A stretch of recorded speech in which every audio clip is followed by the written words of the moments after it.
আসসালামু আলাইকুম। Falguni cook and cake চ্যানেলে স্বাগত আপনাদের। অনেক মজার একটি বেড রেসিপি শেয়ার করছি। চিজ ভেজিটেবল পাউরুটি। চলেন তাহলে শুরু করি। আজ আপনাদেরকে সবজি বেড তৈরি করে দেখাবো। সেজন্য নিয়ে নিচ্ছি 200 গ্রাম ময়দা। ময়দাটা প্রথমে চেলে নিলে রুটির ডোটা তৈরি করতে খুব ভালো হবে। যত আপনি সফট ডো তৈরি করবেন রুটিটা তত বেশি সফট হবে। এভাবে চেলে নিতে হবে।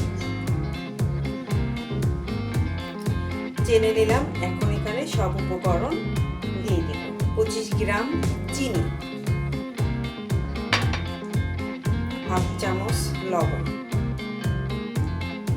1 চামচ ইস্ট। সব উপকরণ একসঙ্গে মিক্সড করে নেব। এতে করে যখন আমি পানিটা অ্যাড করব তখন ডোটা তৈরি করতে খুবই সুবিধা হবে। এভাবে মিক্সড করে নিলাম। এখানে উষ্ণ উষ্ণ গরম পানি নিয়েছি। এখানে আমি হাফ কাপ। একবারে অ্যাড করব না, আস্তে আস্তে অ্যাড করব। কতটুকু পানি লাগবে আমি এটা আপনাদেরকে পরে বলে দেব। অনেক সময় ময়দাতে বেশিও লাগে আবার কমও লাগে।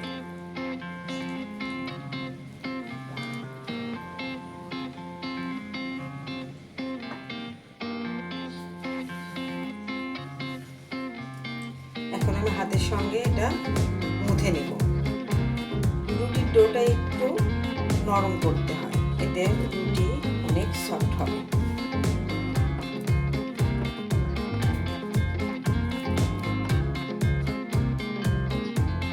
ভেজিটেবল তেল নিয়েছি এখানে 10 গ্রাম। এখানে দিয়ে দিলাম আর একটু রেখে দিলাম। এটা আবারও হাতের সঙ্গে ভালোভাবে মুথে নেব।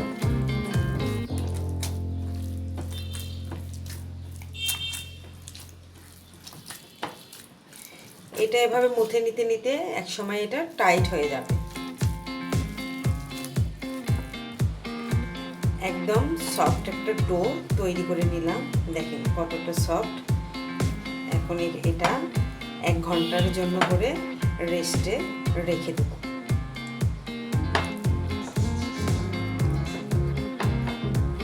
এখানে এটা এভাবে ঢেকে রেখে দিলে এটার ভিতরেও বাতাস যাবে না। 1 ঘন্টা পরে আসছি। সবজি তৈরি করে নেওয়ার জন্য করে কড়াইটা বসিয়ে দিয়েছি। 2 চামচ ভেজিটেবল তেল,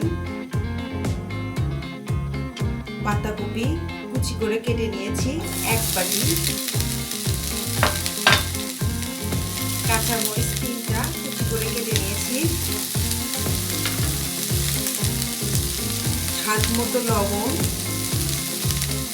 সব উপকরণ একসঙ্গে ভেজে নেব। এখানে হলুদ, গুঁড়া মরিচ কিছু দিব না। এই 3টা উপকরণ দিয়ে এই সবজিটা তৈরি করে নেব। পানি যখন শুকিয়ে যাবে তখন এটা উঠিয়ে ঠান্ডা করে নিতে হবে। পানিটা শুকিয়ে নিয়েছি, এখন এটা উঠিয়ে নেব।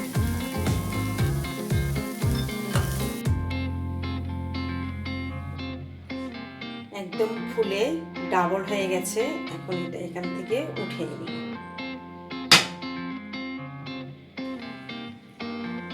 হাতের সঙ্গে একটু ময়দা মাখিয়ে এটা এভাবে অ্যাডজাস্ট করে নেব।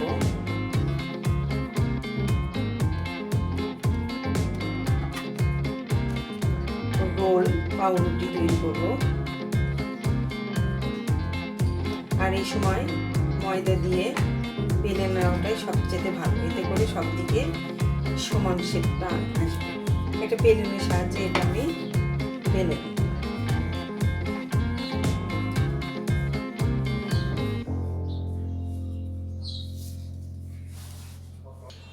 বড় করে একটা 4 কর্নার করে রুটিটা তৈরি করে নিয়েছি। এটা এখন কেটে নেব। এটা 3 ভাগে কেটে নেব।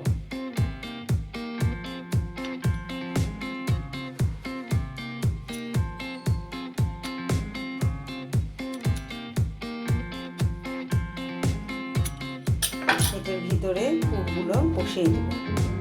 প্রতিটার উপরই আমি পুরটা দিয়েছি। আপনাদের ইচ্ছা মতো একটা শেপটা তৈরি করে নিয়ে নিতে পারেন। আর এটার উপরে দিয়ে দেব চিজ।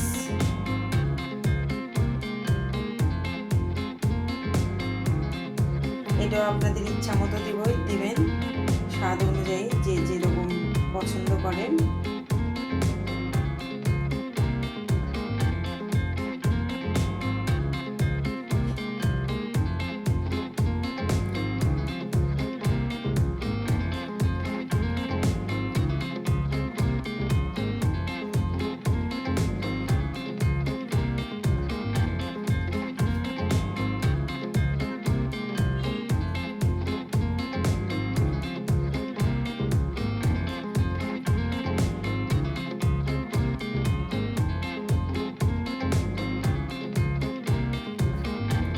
একে একে প্রতিটা তৈরি করে নিলাম। আর ট্রে নিয়েছি আমি, ট্রেতে ডাইরেক্ট এটা বসিয়ে দিব।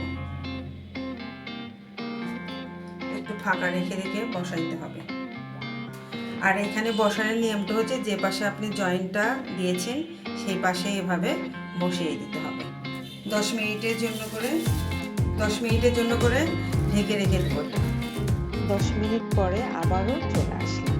পলিব্যাগটা ওপর থেকে উঠে নিলাম আর বাটিতে নিয়েছি লিকুইড দুধটা দিয়ে ব্রাশ করে নিলে কালারটা কিন্তু অনেক সুন্দর আসে। একদম বেকারির মতো কালার চলে আসবে ভেজিটেবল চিজ ব্রেডে। ওভেন থেকে বের করলাম, ঠান্ডা হওয়া পর্যন্ত অপেক্ষা করব। ওভেন থেকে বের করে ঠান্ডা করে নিয়েছি। চিজ ভেজিটেবল পাউরুটিটা কতটা সফট হয়েছে সেটা আপনারা দেখেই বুঝতে পারছেন। এভাবে তৈরি করে দেখবেন, আমার মতোই পারফেক্ট পাউরুটি বাসায় তৈরি করে সবাইকে খাওয়াতে পারবেন। যদি ভালো লাগে তাহলে অবশ্যই চ্যানেলটিকে সাবস্ক্রাইব করে বেল আইকনটিতে সঙ্গেই থেকো।